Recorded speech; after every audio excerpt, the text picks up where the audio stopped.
Assalamualaikum. Welcome to the lifestyle vlog. Hopefully all of you well and well so good. अगर अभी तक आपने मेरा चैनल सब्सक्राइब नहीं किया तो जल्द से जल्द चैनल को सब्सक्राइब करें, लाइक शेयर और प्यारा सा कमेंट करें। तो आज का व्लॉग मेरा जी डीप क्लीनिंग के बारे में, किचन डीप क्लीनिंग के बारे में है। तो ये देखिए जी, मेरी हेल्पर काम करके चली गई है, लेकिन फिर भी मेरा किचन इतना मैसी हो रहा है, मतलब इतना सारा कुछ बर्तन वर्तन धो के चली गई थी। तो मैंने कहा जाके इसको बिल्कुल साफ़ सुथरा करती हूँ और ज़्यादा मज़ीद चमकाती हूँ, क्योंकि ईद आने वाली है और जी तो फिर बहुत मुश्किल हो जाती है, क्योंकि ईद में अक्सर अपने मतलब पहला दिन जो होता है ईद का मैं अपने ससुराल जाती हूँ और दूसरा दिन जो होता है मैं अपने मेके चले जाती हूँ। तो इसलिए मैं कहती हूँ कि घर मेरा बिल्कुल साफ़ सुथरा रहे और जब वापस आऊँ तो बिल्कुल नीट क्लीन और अच्छी पॉजिटिव वाइब आनी चाहिए और बेहतर साफ़ सुथरा होना चाहिए। तो ये देखिए, हेल्पर मेरी बर्तन धो के चली गई थी, तो मैंने कहा चलें जी, इसको मैंने कहा भी था कि इसको सुखा के ना रख देना, तो वो रख के चली गई थी। मैंने फिर क्या करती हूँ, मैं आपको टिप्स दे रही हूँ कि मैं चूल्हा ऑन कर लेती हूँ और इसके ऊपर जो बर्तन होते हैं ना गीले होते हैं, इनको थोड़ी देर मैं इनको ऊपर रख लेती हूँ और जब ये सूख जाती हैं तो फिर मैं इन्हें कैबिनेट्स वगैरह में रख देती हूँ। इस तरह से बर्तन आपके ज़्यादा देर बाहर नहीं पड़े रहते और फिर जी कैबिनेट में जब आप गीले गीले भी नहीं रखते, कैबिनेट्स भी ख़राब नहीं होते, बर्तन भी ख़राब नहीं होते। इस तरह सारे जो बर्तन मैं फ़ौरन ही फिर इस तरह सुखा के या फिर किचन टॉवल से सुखा के मैं इनको रख लेती हूँ कैबिनेट्स वगैरह में, उसी वक्त अरेंज करके रख देती हूँ। इस तरह आपकी जो किचन है बहुत नीट क्लीन और साफ़ सुथरा लगता है और कोई मैसी नहीं लगता। तो ये देखिए, इसके बाद जो पानी वानी था इसको भी मैंने साफ़ कर लिया है। तो इस तरह मैं सारे काम जल्दी कर लेती हूँ। मैंने कहा पहले जी किचन की सफाई कर लेते हैं, इसके बाद जी सारे कमरों के वगैरह की सारी सफाई कर लेते हैं। तो पहला काम था जी, टास्क था मेरा किचन का। तो किचन इस तरह मैंने वो सफाई वगैरह तो हेल्पर मेरी करके चली गई थी, लेकिन वो डीप क्लीनिंग नहीं करती, इस तरह अच्छी जो नहीं मतलब सफाई नहीं करती। ये देखिए, इसके ओवन के ऊपर कपड़ा पड़ा तो उसने कभी नहीं उठाया और इसको साफ़ किया। तो ये छोटे छोटे काम जो होते हैं ना सफाई वाले, सारे खुद ही करने पड़ते हैं। मासी बिल्कुल नहीं करती, जो मतलब हेल्पर होते हैं बिल्कुल ही नहीं करती।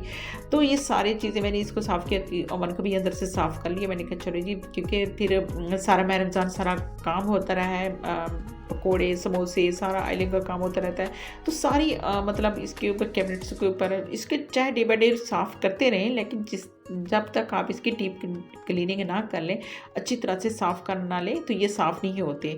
तो अक्सर हेल्पर जो होती है ना डंडी मार जाती है ना, वो नहीं करती। ये छोटे छोटे काम जो खुद ही करने पड़ते हैं। अगर आपने अपना घर साफ़ सुथरा रखना है तो ये सारे छोटे काम जो होते हैं सारे खुद ही करने पड़ते हैं। कैबिनेट्स वगैरह में सारे बर्तन आपको खुद रखने, वो कहते हैं जी हमें नहीं पता कि आपने किस तरह रखने हैं, तो ठीक है जी आप ना रखें। तो ये सारे काम जो मैंने खुद ही करने होती हैं, तो ये भी काफ़ी टाइम टेकिंग काम होती हैं। तो इनको कर लिया है, तो मैंने कहा चलें जी सारे के सारे कैबिनेट्स वगैरह भी सेट करके रख लेती हूँ, तो ताकि कोई मुझे परेशानी वगैरह ना हो। और इसके बाद जी, क्योंकि शाम को अफ्तारी का टाइम हो जाता है और फिर काफ़ी सारा टाइम लग जाता है और जिस दिन फिर आपको भी लग जा रहा होगा, तो मैं ये जुमे वाले दिन का अपना व्लॉग आपके साथ शेयर कर रही हूँ। तो माशाल्लाह 27 की रात थी, 27 वाला दिन था और इतनी बाबरकत रात रमज़ान की। और फिर सारी रात शुक्र अल्हम्दुलिल्लाह नमाज़ पढ़ते रहे, इबादत करते रहे। इसके बाद ये सुबह फिर सैरी की और इसके बाद ये मतलब ज़्यादा देर जागते रहे हैं और फिर काफ़ी सारा टाइम लग जाता है और फिर नींद पूरी नहीं, तो मैंने कहा जल्दी सारा काम कर ले, थोड़ी सी नींद भी पूरी कर लूँगी। और इसके बाद जी, क्योंकि जुमा के दिन था और सूरत काफ़ पढ़नी थी और इसके साथ ही बाकी कुरान शरीफ का भी मैंने ख़त्म करना था। मैंने कहा चलो वो भी कर लेते हैं, लेकिन मेरा हुआ नहीं फिर आज। तो इसके बाद कपड़े भी सिल के आ गए थे हस्बैंड के और बेटे के, तो मैंने कहा इनको भी कलफ लगा के रख लेती हूँ। तो ये कलफ वगैरह ले आए थे, मैंने कहा इसको डब्बे में रखती हूँ। तो सारे काम खुद ही अरेंज करने पड़ते, सारा कुछ करके रखना पड़ता है। तो तभी आपका घर आप अच्छी तरह से चला सकती हैं, क्योंकि जब तक आप इसको टाइम नहीं देंगे घर को, तो घर बिल्कुल ही साफ़ सुथरा आपका सही नहीं होगा।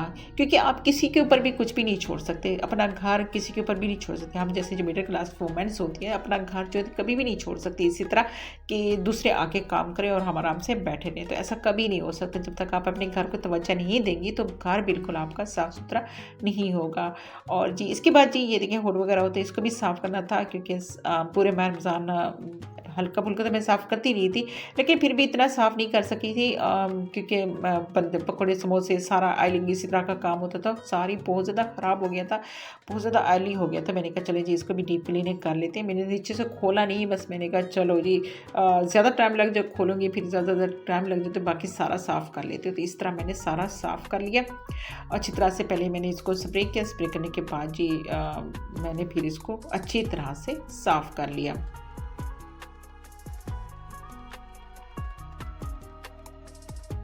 तो ये देखिए जब तक अपने घर की मतलब इस तरह की चीज़ों की हिफाजत ना की जाए तो चीज़ें अगर वैसे की वैसे पड़ी रहें, आप इन्हें प्रॉपर इस्तेमाल करती हैं लेकिन इसकी हिफाजत ना करें, इसका काम ना करें, इसकी सफाई ना करें तो कोई चीज़ भी साफ़ नहीं रहती। तो ये देखिए इसको स्प्रे किया, इसके बाद जी मैंने कहा चलें जी इसको अच्छी तरह से इसकी क्लीनिंग कर लेती हैं। और इसके बाद जी कंफर्टर होता है वो ले लें आप, जो कपड़े धोने वाला कंफर्टर होता है वो ले लें। इससे आपने थोड़ी सी स्प्रे कर लेना, इससे जी सफाई भी अच्छी होती है और इससे खुशबू बहुत अच्छी आती है। तो ये आप बहुत ज़्यादा ख्याल रखा करें, कहीं भी कैबिनेट्स वगैरह में, कहीं भी कपड़ों की अलमारी में, बेडशीट के ऊपर, कहीं भी जहाँ थोड़ी सी आपको ऐसा फील हो कि स्मेल आती है या कुछ भी, तो आपने कंफर्टेबल जो होता है ना उससे आपने स्प्रे करना है और इससे अच्छी सफाई भी हो जाती है और खुशबू रहती है। तो ये देखिए मेरा माशाल्लाह हुड बिल्कुल साफ़ सुथरा हो गया था, बिल्कुल साफ़ नीट क्लीन हो गया था। और इसके बाद जी मैंने इसको मतलब अच्छी तरह से साफ़ कर लिया था।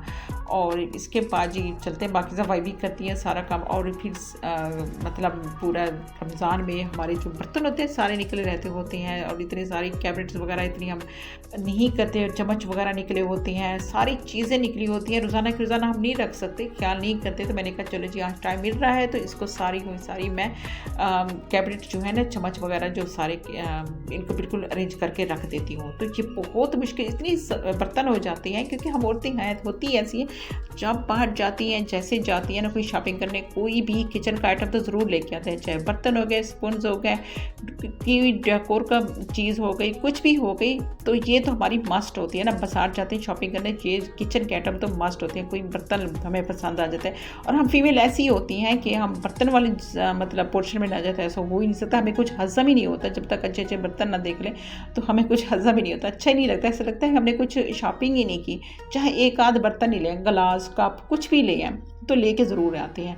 तो फिर जब हमारे घर में इतनी ज़्यादा चीज़ें पड़ी रहती हैं, बहुत ज़्यादा हो जाती हैं, तो हमें चाहिए कि कहीं ना मतलब कुछ ना कुछ हमें इसको डिस्कार्ड कर देना चाहिए या फिर किसी को भी दे देना चाहिए, जिनको ज़रूरत हो तो उसको दे देना चाहिए। तो ये देखिए बहुत सारे बर्तन मैंने कहा चलें जिनको इसके मैं रमज़ान के बाद कुछ निकालूंगी और कुछ किसी को मतलब जिनको ज़रूरत होती है उनको दे दूँगी। तो कुछ ऐसे होते हैं जिनके साथ आपका दिल ही लगा होता है, मतलब कुछ बर्तन ऐसे तो जैसे कि जेस के होती हैं, अम्मी ने दिए होते हैं, तो मेरी अम्मी ने मुझे कुछ मतलब बर्तन दिए थे तो वो मुझे इतने प्यारे लगते हैं, दिल ही नहीं चाहता इनको इस्तेमाल नहीं भी करती तो दिल भी नहीं चाहता कि किसी को दो, क्योंकि जितने प्यार मोहब्बत से मैंने रखे हुए हैं, जितने मतलब एक माँ की निशानी होती है, तो अल्लाह ताला मेरी माँ को जन्नत नसीब करे, आमीन या रब्बल आलमीन। आप भी दुआ कीजिएगा। तो अल्लाह ताला सबकी माँ को जो इस दुनिया से चली गई, अल्लाह ताला सबकी माँ को अपने मतलब जन्नत नसीब करे, जन्नत में आला मकाम नसीब करे, आमीन। और जिनके बाएं ज़िंदा है अल्लाह ताला उन्हें लंबी ज़िंदगी अता करे, आमीन। तो वही ना कि कोई चीज़ें ऐसी थी जो कि आपकी होती है जिनसे आपके दिल ही लगाव होते, वो दिल ही नहीं करता किसी को देने, चाहे इस्तेमाल में ना भी आ रही हो तो फिर आपकी पड़ी रहती हैं। तो ये देखिए सारी मेरी किचन की सफाई होगी, सारी मैंने सफाई कर ली। और ये देखिए मेरी माशाल्लाह इसकी लुक देखें कितनी माशाल्लाह। और लाइट्स मैंने लगवा ली थी, इतनी प्यारी लगती है ना, बहुत ज़्यादा प्यारी लगती हैं और इतना अच्छी वाइब आती है इससे, बहुत अच्छा लगता है ये। इसके बाद जी ये देखिए माशाल्लाह फाइनल लुक चेक करें। और जो मेरी हेल्पर करके गई थी वो और मेरे करने में कितना फ़र्क होता है, क्योंकि जो आप खुद करते हैं ना वो बहुत ही प्यार मोहब्बत और बिल्कुल नीट क्लीन करती हैं। उसने कभी नहीं अवन को हटाया, वहाँ से किया कोई, हाँ साथ खड़ी हो जाए कहीं, तो जब साथ उनके साथ खड़े हो जाए कि ऐसे यहाँ से ऐसा करो, वहाँ से ऐसा करो, तो कभी नहीं। उनके थोड़े से मुंह बन जाते हैं कि क्यों हमें डिक्टेट कर रही हैं, हमें बताए नहीं। इसके बाद जी मेरे डाइनिंग टेबल के ये भी पोर्शन जो काफ़ी मतलब मैसी हो जाता है, क्योंकि सहरी अफ्तारी और फिर हो जाता है रोज़ाना का रोज़ाना, तो मैंने कि इसको भी अच्छी तरह से साफ़ कर लेती हूँ। बच्चे यहीं बैठ के पढ़ लेते हैं, मतलब बुक्स वगैरह भी पड़ी होती हैं या फिर बैठे होते हैं जहाँ खाना खाते हुए लैपटॉप भी रख लिया तो वगैरह, वो मैंने उठाया और इसको मैंने अच्छी तरह से साफ़ किया, सारी चीज़ें उठा कर साफ़ किया, क्योंकि बस सारी चीज़ें नीट क्लीन करने वाली हो जाती हैं। आपकी कुछ दिन ना करें तो कुछ इधर उधर हो जाए तो फिर सारी करने वाली होती है, मट्टी वगैरह हो जाती है, तो वो मैंने सारी की सारी अच्छी तरह से साफ़ कर ली थी। और इसके बाद जो फूल वगैरह थे, ये फूल देखिए बहुत ज़्यादा मट्टी हो गए थे, तो मैंने कहा इसको वास को भी मैंने साफ़ कर लिया और फूल जाकर मैंने धोए हैं। मैंने इसको अच्छी तरह से धो लेती हूँ, क्योंकि ईद भी है तो ईद के लिए सारी तैयारियाँ करनी होती हैं। और कमरों की बेडशीट ये वगैरह सारी मैंने चेंज कर ली थी। और इसके बाद जी छोटी मोटी जो चीज़ें थी सारी सफाई खुद ही मैंने अच्छी तरह से सफाई की है। और इसके बाद जी हाँ, हेल्पर से काफ़ी आपको हेल्प मिल जाती है, क्योंकि वो काम कर लेती हैं। तो बाकी जो नीट क्लीनिंग का मैं भी यही सोचती हूँ कि चलो बेचारे बाकी सारे काम कर जाती है। तो 1-2 दिन कुछ नहीं होता जी।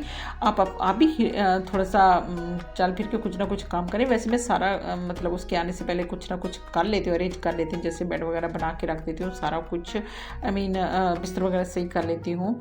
तो ये सारी चीज़ें, शीट्स वगैरह, बेड शीट्स हो गई, कुछ चीज़ें इधर उधर रखनी होती है, वो सारी कर लेती हूँ। इसके बाद ये देखिए फूल मैंने लगा दिए। तो इसके बाद जो कैंडल्स थी, कैंडल मुझे बहुत प्यारी लगती हैं और अच्छा लगता है। ये मैंने इसको जला लिया था और ये रखे, ये देखिए माशाल्लाह बहुत प्यारे थे। और जब रात को मैं डिनर करती हैं या फिर कुछ भी ऐसा होता है तो ये मैं ज़रूर चला लेती हूँ, मुझे बहुत पसंद है, बहुत प्यारी लगती हैं। तो ये देखें, वैसे भी इसकी लाइट बहुत अच्छी लगती है, सबको मेरे ख्याल में पसंद आई होगी। इसके बाद ये काफ़ी सारा टाइम हो गया था और ये मेरा नया सूट सिल के आया था। मैंने अभी इसके बटन वगैरह लगने थे तो मैंने कहा चलें जी, इसको मैं ना जुम्मा का दिन है तो आज मैंने 27 का तो आज पहन लूँ। तो मैंने नहा के मैंने ये नया सूट पहन लिया। मैंने कहा चलें जी आपके साथ भी दिखाती हैं, आपके साथ भी शेयर करती हैं कैसा लग रहा है। तो जैसे फर्शी हो रही है ना आजकल, मैंने भी मैंने कहा चले भी हम भी फर्शी शलवार चला लेते हैं। तो मैंने भी बनवा ली। तो मैंने कहा चले जी हम भी इस फर्शी हो जाते हैं तो हम भी बनवा लेते हैं।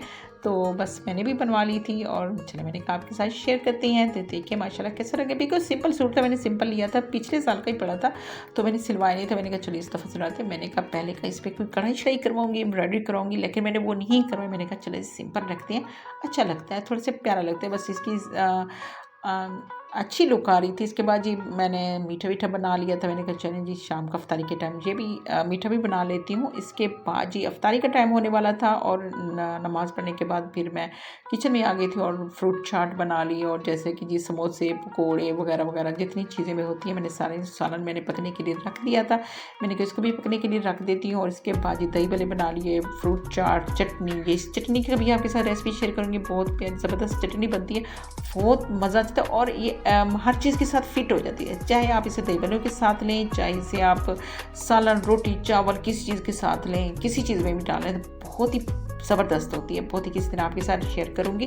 तो बहुत ही मज़ेदार बनती है। इसके साथ जी हमने अफ्तारी की और अफ्तारी करने के बाद जी चाय वगैरह पी। और इसके बाद जी नमाज का अभी मतलब टाइम होने वाला था इशा की, लेकिन मैंने कहा पहले थोड़ी सी वॉक कर लेती हूँ। बाहर आ गई, थोड़ी सी वॉक कर लेती हूँ क्योंकि खाया पिया होता है। चलो मैंने कहा थोड़ी सी वॉक कर लेती हूँ और फिर बहन से वगैरह से मतलब सिस्टर वगैरह से बात करनी थी वो भी कर लेते हैं। चलो थोड़ी सी देर इस तरह हो जाता है। तो वॉक भी की मैंने। तो होपफुली आपको ये मेरा ब्लॉग पसंद आया होगा। पसंद है तो लाइक और शेयर कर दीजिएगा। अल्लाह हाफिज़।